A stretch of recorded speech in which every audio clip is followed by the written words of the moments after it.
Okay sir.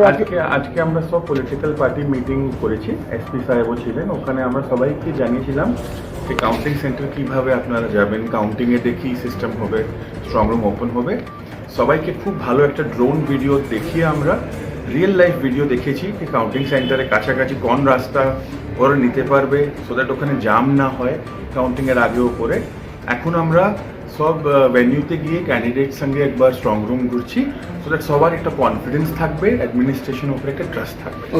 Sir ড্রোনা কি satisfied sir?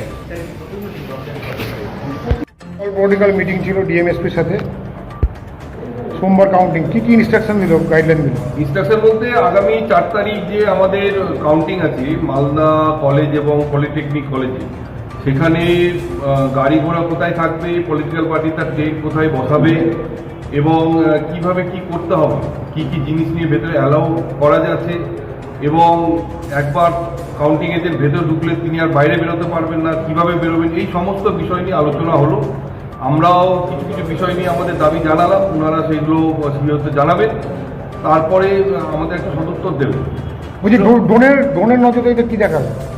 ড্রোনের নজরদারিতে যে ক্যাম্প অফিসগুলো কোথায় হবে সেটা এসপি সাহেব একটা ড্রোনের মাধ্যমে একটা প্রেজেন্টেশন তৈরি করেছিলেন যে কোথায় কোথায় করা যায়, সেই বিষয়টা ড্রোনের মাধ্যমে দেখালেন কোথায় ক্যাম্প অফিস করা যায়।